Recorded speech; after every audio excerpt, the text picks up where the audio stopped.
우리에게 준 하나님의 말씀은 구약 성경 민수기 21장 1절에서 9절 말씀입니다. 네겝에 거주하는 가나안 사람 곧 아라세 왕이 이스라엘이 아다름 길로 온다함을 듣고 이스라엘을 쳐서 그중 몇 사람을 사로잡은지라. 이스라엘이 여호와께 서원하여 이르되 주께서 만일 이 백성을 내 손에 넘기시면 내가 그들의 성읍을 다 멸하리이다. 여호와께서 이스라엘의 목소리를 들으시고 가나안 사람을 그들의 손에 넘기심에 그들과 그들의 성읍을 다 멸하니라. 그러므로 그곳 이름을 호르마라 하였더라. 백성이 호르 산에서 출발하여 홍해 길을 따라 에돔 땅을 우회하려 하였다가 길로 말미암아 백성의 마음이 상하니라.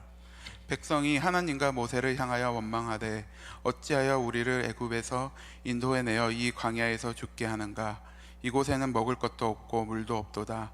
우리 마음이 이 하찮은 음식을 싫어하노라 하매 여호와께서 불뱀들을 백성 중에 보내어 백성을 물게 하심으로 이스라엘 백성 중에 죽은 자가 많은지라. 백성이 모세에게 이르러 말하되 우리가 여호와와 당신을 향하여 원망함으로 범죄하였사오니 여호와께 기도하여 이 뱀들을 우리에게서 떠나게 하소서. 모세가 백성을 위하여 기도하매 여호와께서 모세에게 이르시되 불뱀을 만들어 장대 위에 매달아라. 물린 자마다 그것을 보면 살리라. 모세가 놋뱀을 만들어 장대 위에 다니 뱀에게 물린 자가 놋뱀을 쳐다본즉 모두 살더라. 아멘. 어떤 목사님이 강원도에서 목회하고 있는 친구를 찾아갔습니다. 부흥회 강사로 초청받아서. 근데 가다가 산길에서 차가 낭떠러지로 굴렀습니다. 놀라운 것은 차는 폐차하다시피 했는데 목사님은 타박상 몇 군데 입은 것 치고는 멀쩡했던 것입니다. 얼마나 감격했던지 그 목교회에서 설교하면서 눈물 흘린 간증을 했습니다. 할렐루야, 죽음의 골짜기에서 하나님께서 종을 살리셨습니다. 그 예배가 끝나고 나서 친구 목사가 광고하면서 교우들에게 이렇게 얘기를 합니다. 교우 여러분, 우리는 늘상 그 길을 다니는데 한 번도 이런 일이 없었습니다. 사망의 음침한 골짜기를 매일 걷는 우리를 복자되어 주셔서 늘 이렇게 지키시는 우리 하나님을 찬양할지입니다. 하나님의 은혜가 보이십니까? 하나님의 은혜가 느껴지십니까? 오늘 우리는 인간이 겪을 수 없는 어떤 기적적인 일을 경험할 때 그것을 하나님의 은혜라고 그러는데, 일상사 가운데서 하나님께서 우리 붙들고 그렇게 이끌어 인도하시면서 우리의 미래를 열어가신다는 것을 믿습니까? 하나님께서는 우리에게 베푸신 것을 알지 못하거나 그것을 하찮게 여길 때 절대로 그럴 리는 없지만, 오늘 우리 생각에는 하나님께서 우리를 향해서 보호의 손을 거두신다, 그렇게 생각합니다. 근데 그러다가 보면 정말 하찮은 것들이 우리를 공격하기 시작하고, 그래서 우리 눈에 보이지는 않는 정말 하찮은 것들에 의해서 무너지고 있는 그런 모습들을 보게 됩니다. 근데 우리 주님은 그렇게 말씀하셨거든요. 여호와는 너를 지키시는 이시라고. 여호와께서 내 오른쪽에서 내 그늘이 되시나니 낮에 해가 너를 상하게 하지 아니하며 밤에 달도 너를 해치지 아니하리로다. 여호와께서 너를 지켜 모든 환난을 면하게 하시며 또 내 영혼을 지키시는도다. 그야말로 광야길을 가는 인생입니다.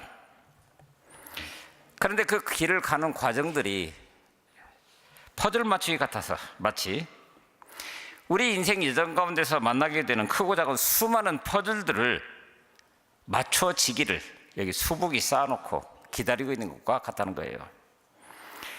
모든 조각들이 다 맞춰지기 전까지는 전체 그림을 볼 수 없는 것은 당연한 일입니다. 비록 상자 겉면에 있는 전체 그림을 통해서 머릿속으로는 그릴 수 있는데 우리의 실체로는 드러나고 있지 않다라고 하는 거예요. 이게 우리 인생의 광야길의 어쩌면 딜레마일 수 있죠. 그렇다면 그런 인생길을 걸어가고 있는 우리 존재들이 적어도 믿음을 가졌다라고 하는 우리는 그 과정에서 지금 무엇을 보고 있습니까? 오늘 본문 8절에는 이렇게 말합니다. 여호와께서 모세에게 이르시되 불뱀을 만들어 장대 위에 매달아라. 그것을 보면 살리라. 불뱀을 만들어 장대 위에 매달라고요? 그걸 보면 산다고요? 왜 그렇게 해야 되죠? 그리고 어떻게 하다 그렇게 해야 하는 상황까지 지금 가게 된 거죠?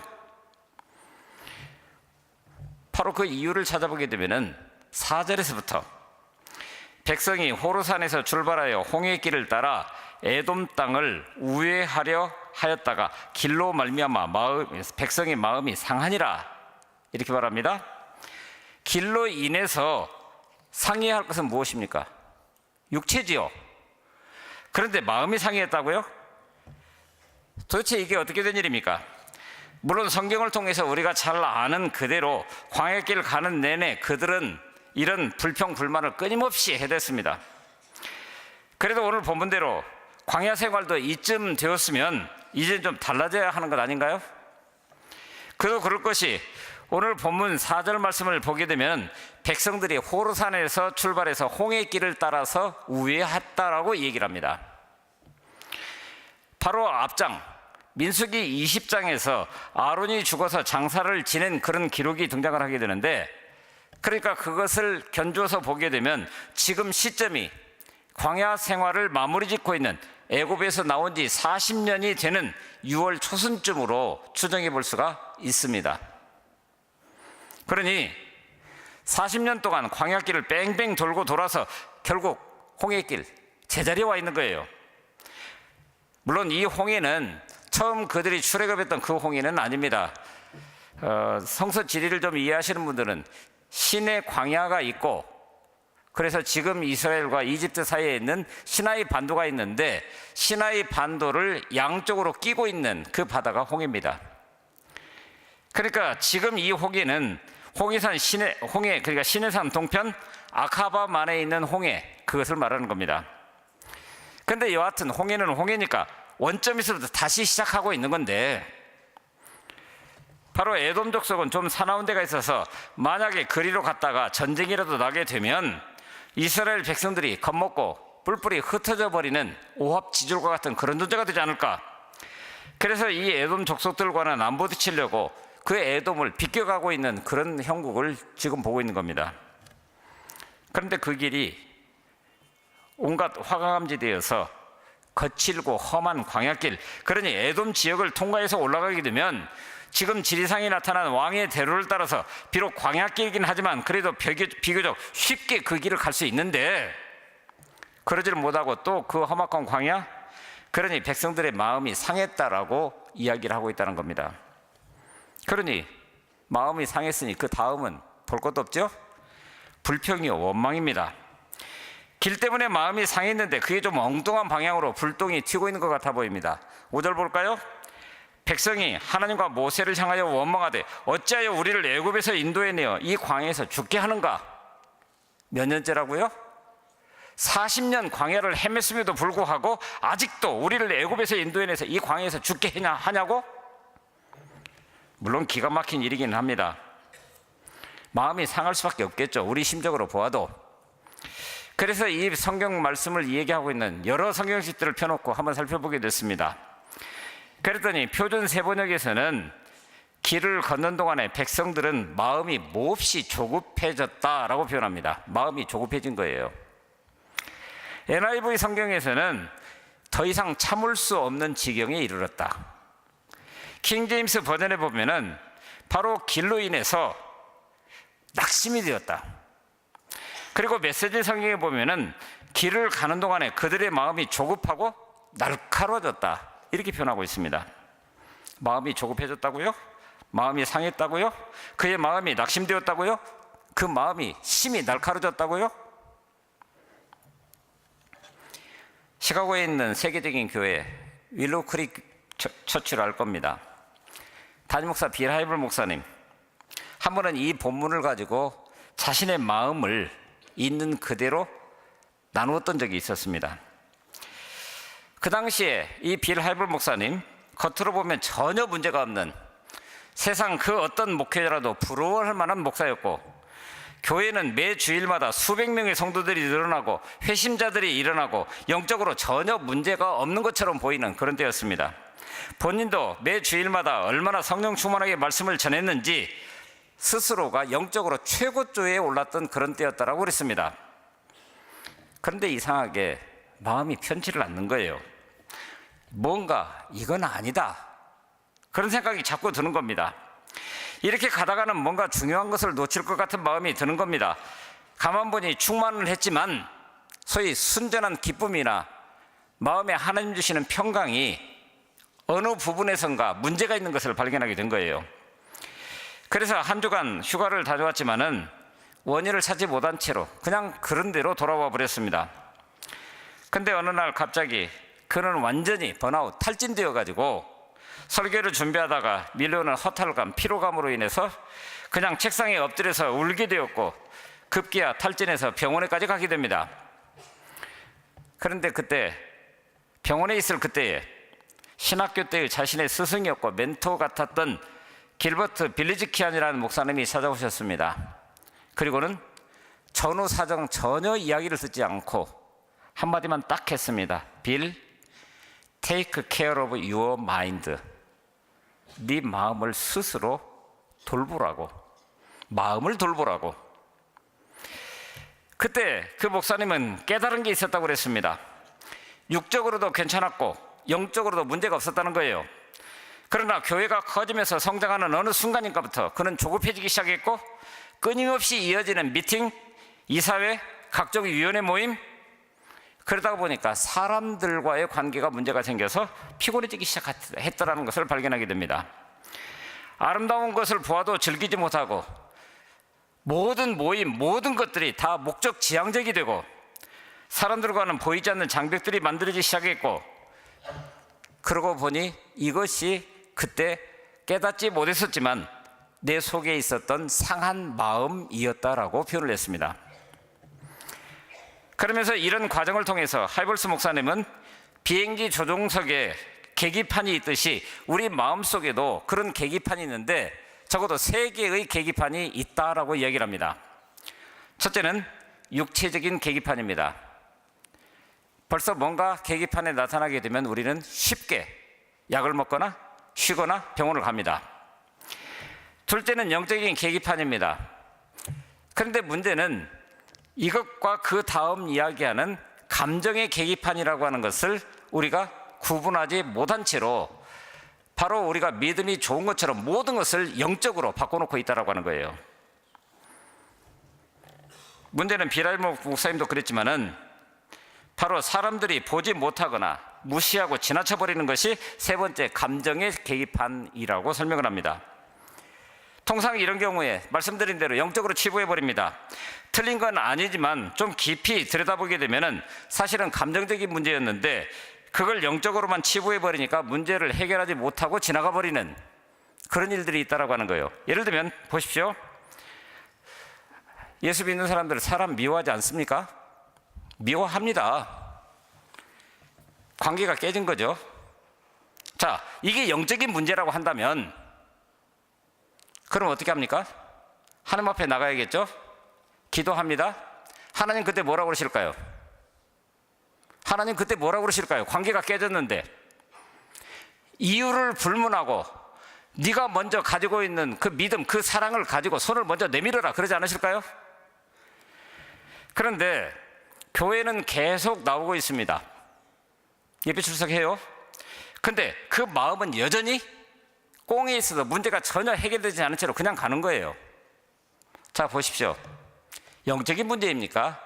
감정적인 문제입니까?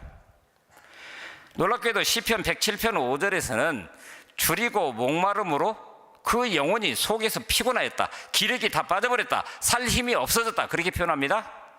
보십시오. 줄이고 목마름으로 육체적인 문제입니다. 근데 거기에 더해져서 사람과 사람과의 관계가 깨져버리게 되는 감정적인 문제도 마찬가지로 줄이고 목마름으로, 그랬더니 그것이 그 영혼이 속에서 피곤해졌다, 영적인 문제로 화하고 있는 것을 보는 거예요. 얼마나 많은 그리스도인들이 감정의 문제, 성품의 문제, 상한 마음의 문제로 괴로워하고 힘이 들어갑니까? 그 문제를 해결하면 되는데 이것을 자꾸 영적인 문제로, 그래서 기도해야 돼, 말씀 더 묵상하고 기도원도 가야 되고, 풀어지지 않습니다. 그렇다면 오늘 이스라엘이 그랬던 것처럼 왜 상한 마음이 일어날까요? 결국 그것은 관계 문제입니다. 불평을 한번 볼까요? 5절에서 그들은 이렇게 얘기를 합니다. 이곳에는 먹을 것도 없고 물도 없도다. 우리 마음이 이 하찮은 음식을 싫어하노라. 여러분, 여기 이 하찮은 음식이 도대체 뭡니까? 만나지요? 만나는 결코 하찮은 식물이 아니었습니다. 출애굽기 16장 31절에 처음으로 그 만나가 주어졌을 때 그들은 꿀 섞은 과자 같았다고 그랬습니다. 그래서 그것이 우리 입맛에 얼마나 좋았던지 그들이 이게 뭐냐? 그래서 그 말 그대로 만나가 된 겁니다. 그 이름이. 그런데 그들이 광야길에서 그 만나를 매일 아침 만나다 보니 그저 그런 거예요. 그래서 시편 78편에 보게 되면은 그 만나를 해석해서 이렇게 얘기를 합니다. 저희가 저희 탐욕대로 식물을 구하여 저희 심중에 하나님을 시험하였더라. 보십시오. 겉으로 안 했습니다. 심중으로. 근데 놀랍게도 그 하나님은 그 심중을 너무나 잘 아신단 말이에요. 근데 그럼에도 불구하고 29절에 보니까 하나님은 그 맛있는 만나를 저희 소욕대로 주셨다. 그리고 그 만나가 언제 끝났습니까? 바로 젖과 꿀이 흐르는 땅에 들어가서 스스로 농사지어 첫 소출을 먹을 때, 그때 끊어졌습니다. 그러니까 이스라엘 백성들은 지금까지 하나님께서 내리신 만나 때문에 살았습니다. 그러면 하나님의 복이지요. 하나님의 은혜지요. 복과 은혜에 대해서는 그저 감사하면 되는 겁니다. 그런데 하찮은 음식이 싫다고요? 정말 하찮은 음식입니까?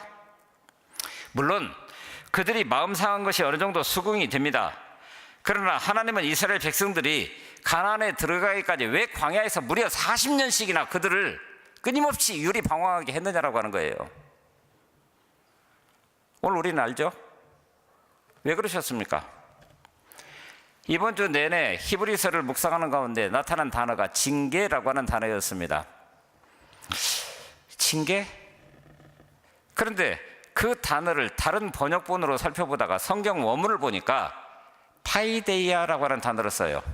이것은 훈육입니다. 하나님께서 우리를 징계하실 때는 그 징계를 통해서 벌 주시기 위함이 아니라 돌아서라는 거예요. 가르쳐 주는 거예요. 그래서 스스로 깨달아 알고 하나님 앞에 설 수 있도록, 그게 징계라는 거예요. 그래서 다른 말로는 연단으로 바꾸는 것이 훨씬 더 부드럽고 오늘 우리가 더 이해하기 쉬운 그런 측면도 있습니다. 바로 40년 동안 방황하게 하신 이유, 그들이 지름길로 해서 빨리 젖과 꿀로 흐르는 그 땅으로 가게 되면은 그냥 해안 도로를 따라서 일주일이면 가는 거리입니다. 근데 놀랍게도 40년 동안 바로 그 광야길을 통해서 지금 누구와 함께 가느냐라고 하는 것을 깨달아 알고 자신의 몸으로 그것을 살아내고, 그래야 젖과 꿀이 흐르는 땅에 들어가서 그들이 정착해도 지금 우리의 삶을 영위하는데 누구하고 함께, 바로 이걸 보시기를 원하신 거예요. 지금은 스피드 시대입니다. 세상은 얼마나 빨리 하느냐에 따라서 능력을 대접받습니다. 그러다 보니 IT가 얼마나 발전을 했는지 우리나라에서 와이파이를 쓰다가 해외에 나가서 와이파이가 분명히 들어오고 있음에도 불구하고 그 속도가 어떤지 비교해보면서 짜증납니다. 그렇게 돼버렸어요. 가끔가다 서울에 회의 있어서 올라가다가 보면은 2시간 반 만에 서울을 가니까 기가 막히게 좋아요. 예전에는 적어도 4시간 이상 고속버스를 타고 기차를 타도 마찬가지였죠. 근데 어쩌다가 차가 맞지 않아서 서대전을 거쳐서 오는 차를 타게 되면 여러분 어떻습니까? 불과 30분 더 옵니다. 근데 그럼에도 불구하고 몸살이 나요. 이게 인간입니다. 세상은 그런데, 그러나 하나님의 법칙은 빠른 것보다도 하나님 나라의 주관자이신 그 주님과 함께 하느냐, 이거에 초점을 맞추고 있다고 하는 거예요. 앞으로 세상은 모든 것이 더 빨라지게 될 겁니다. 그런데 그 빠른 세상에 떠밀려 살다가 보면 오늘 우리가 과연 예수 믿고 있느냐라고 하는 것을 늘 확인하면서 살아갈 수 있습니까? 제가 늘 드리는 말씀이지만은 여러분, 예배가 영적인 문제입니까? 감정적인 문제입니까? 오늘 우리가 드리고 있는 이 예배가 영적인 문제입니까? 우리 감정의 문제입니까? 헷갈리십니까? 우리는 영적인 문제라고 대답하고 싶으실 겁니다. 근데 영적인 문제이면 하나님의 명령이기 때문에 하나님 앞에 나와서 예배드리는 것이 너무나 당연한 거예요. 그런데 예배를 들고 우리는 판단을 합니다. 지금 하나님 앞에 가서 예배를 드려야 될 것이냐, 아니면 지금 나한테 닥친 이 문제를 해결할 것이냐. 심지어는 주일밖에 시간을 낼 수 없는 분들 있죠. 그렇잖아요. 그런데 예배 드리는 시간이 뭐 6시간, 7시간 됩니까? 초대교회처럼? 1시간이에요. 근데 그 1시간을 온전히 못 드린단 말이에요. 주일밖에는 시간이 없다는 거예요. 주일밖에는. 그래서 수영장으로 가고, 오늘 같은 날이면은 아마 꽃 구경 가시는 분들도 상당히 될 줄 압니다. 자, 여러분, 예배가 영적인 문제입니까? 감정의 문제입니까? 감정의 문제로 치부하고 있으니까 판단하고 내 나름대로 결정을 내리는 거예요. 그러니 하나님께서 오늘 우리에게 이렇게 빨리 돌아가는 세상에서 계속해서 질문하고 있는 거, 너 지금 누구하고 가고 있니? 그러니 오늘 우리는 어떻게 하나님과 함께 할 수 있느냐가 오늘 우리 이 빠른 세상 가운데서 우리가 치러내야 될 영적 전쟁의 굉장히 중요한 주제가 되어버렸다고 하는 거예요. 그러므로 우리가 지름길로 빨리 가는 것보다도 하나님과 함께 갈 수 있느냐, 초점을 맞출 수 있을 때 시험에 들지 아니하고 은혜 넘치는 삶을 살아갈 수 있는 겁니다. 하나님과의 관계가 깨지면서 오는 현상, 그게 바로 그 길로 인해서 마음이 상했다라고 하는 거예요. 보십시오. 하지만 이스라엘이 그 길로 마음이 상하기 전에 어떤 일이 있었습니까? 1절, 2절, 3절에 보게 되면 3절만 볼까요? 여호와께서 이스라엘 목소리를 들으시고 가나안 사람을 그들의 손에 넘기심에 그들과 그들의 성읍을 다 멸하니라. 그러므로 그곳 이름을 호르마라 하였더라. 전쟁이 있었다는 얘기입니다. 근데 그 전쟁의 자리가 언제냐면은 아까 말씀드린 것처럼 시나이 반도를 중심으로 해서 왼쪽에 있는 것이 그들이 넘어갔었던, 건너섰던 홍해였고, 이쪽은 아카바만에 있는 홍이라고 그랬습니다. 그런데 놀랍게도 지금 그 아카바만에 있는 홍해길을 따라서 우회해서 올라가고 있는데, 그 전쟁은 아랏이라고 하는 블레셋이 거주하고 있었던 지금 현재 브엘세바의 남쪽에서 있었던 사건입니다. 이스라엘이 그쪽으로 온다는 소문을 듣고 진을 치고 전쟁을 한 거예요. 아랏의 왕이. 그런데 그때는 굉장히 영적이었습니다. 하나님께서 허락하시면 이 백성쯤은 하나님 허락하십니다. 그래서 전쟁을 산산히 무너뜨리고 그 이름을 호르마라고 그랬습니다. 파멸이란 뜻입니다. 근데 놀랍게도 호르마라고 하는 말이 히브리 말로 하람, 진멸해서 봉헌했다. 누구에게 봉헌합니까? 바로 하나님이 싸우시는 전쟁에서 하나님이 하실 방법으로 그 전쟁을 승리로 이끌고 그 성을 진멸해서 하나님께 이미 바쳤다. 그런 의미로 그 호르마라 했다라고 하는 겁니다. 그러니 자신들이 그 이름을 짓게 된 과정까지의 전 과정, 그 전쟁까지를 다 살펴보게 조금만 더 깊이 생각했다라고 한다면 금방 하나님을 떠올릴 수 있는 그런 사건이었습니다. 근데 하나님께서는 또 그 길을 우회시켜가지고 호르에서 홍해 길을 따라 북쪽으로 올라가기 시작하니까 그 길로 인해서 마음이 상했다고요? 그래서 5절에 그래서 백성들은 하나님과 모세를 원망하였다 이렇게 표현했는데, 영어 표현으로 보게 되면 against, 하나님께 대항했다, 모세에게 대항했다 이렇게 나옵니다. 하나님과의 관계가 이렇게 제대로 세워지지 않으면 적과 아군이 구별되지 않습니다. 그런데 반대로 하나님과의 관계가 세워지게 되면 우리 가운데도 분명히 나타나는 축복이 있는데, 이것은 해석의 능력입니다. 지난주에는 이것을 영적 분별력이라고 표현을 해드렸습니다. 상한 감정이라고 하는 것을 깨닫고 나서 영적인 차원, 곧 하나님 앞에 오늘 우리로 나아가게 하는 능력이라는 거예요. 그 하나님 앞에 나아가면 하나님께서 보여주시는 그 눈으로 세상을 볼 수 있는 눈이 생기게 되죠. 보십시오. 사실 인생은 상황이나 사건, 사람들의 문제가 아닙니다. 그게 문제라고 한다면 하나가 끝나면 그걸로 끝나야죠. 그런데 똑같은 문제가 다시 시작됩니다. 끝이 없어요. 그러니까 끝이 없다라고 하는 그 자체를 간파하고 있으면 되는 겁니다. 그래서 정말 문제는 그 상황과 사건, 사람에 대한 해석의 문제인데, 그때 해석할 때 그 해석할 수 있는 근거, 그게 하나님께서 주신 눈이에요. 하나님께서 주신 귀고 하나님께서 주신 입입니다. 그러니까 결국 이 사건은 도통 그 어떤 것으로도 해석되지 않았다라고 하는 거예요. 하나님과 관계가 깨져버리니까. 그래서 결국 하나님의 진노가 오게 되고 불뱀이 백성들을 두려움에 빠지게 만듭니다. 그러자 그들이 하나님 앞에 부르짖었고, 그러자 모세는 하나님께 기도하고, 그래서 하나님께서는 모세에게 이렇게 말씀하십니다. 불뱀을 만들어 장대 위에 매달아라. 그것을 보면 살리라. 여러분, 말이 됩니까? 불뱀에 물렸는데 어떻게 노수로 만들어 매단 불뱀을 보면 산다고요?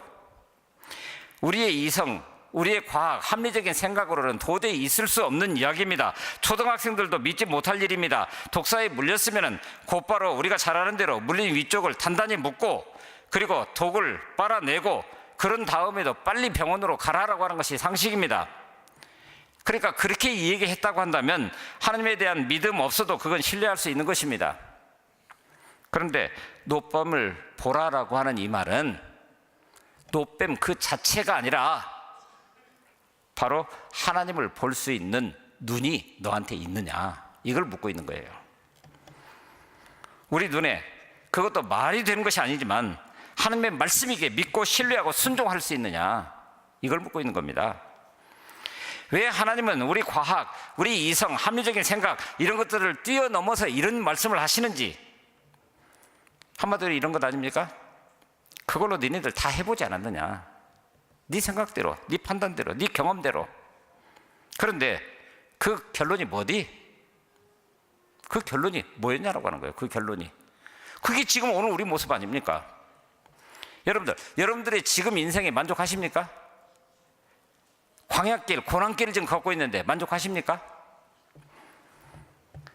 우리 인간의 머리로 계산하고 분석해보고 진단하면서 가망 없어, 망했어, 이런 인간적인 해석 말고 하나님이 말씀하셨으니, 그러므로 내 귀에 들려진 그대로, 내 눈으로 본 그대로, 그리고 내 입술을 통해서 말하게 하신 그대로 새롭게 해석하면서 그것을 세상에서 살아낼 수 있어야 한다는 거예요. 결국 이스라엘의 불평과 원망은 불뱀을 불러왔지만 하나님의 사랑과 용서는, 그리고 그 하나님의 원대한 섭리는 또한 불뱀을 보기만 하면 살 수 있는 길을 여셨습니다.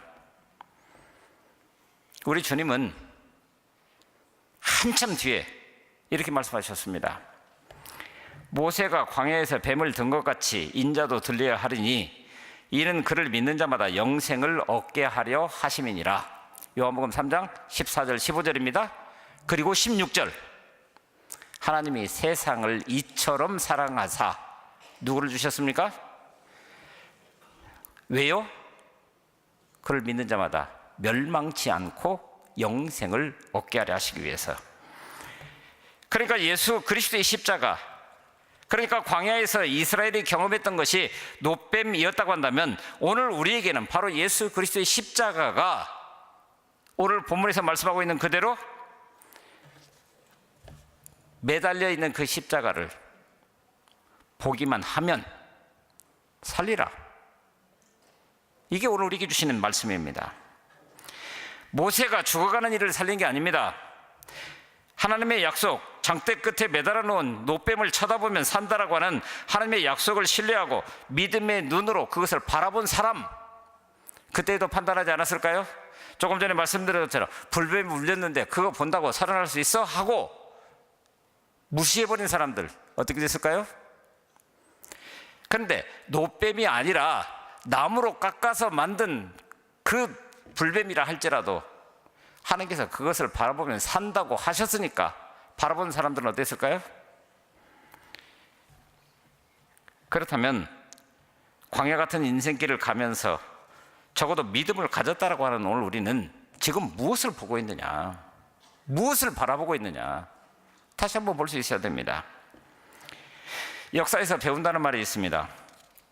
그런데 그 역사라고 하는 것은 첫째는 기억입니다. 리멤버입니다. 근데 그 역사라고 하는 것은 기록입니다. 리코드입니다. 그러보니 그 역사를 읽어가는 사람들이 그것을 자신의 삶에다가 비추어 보고 리플렉트하고 그리고 새로운 역사를 새롭게 창조해가는 겁니다. 리크리에이션입니다. 모두 리입니다. 반복입니다.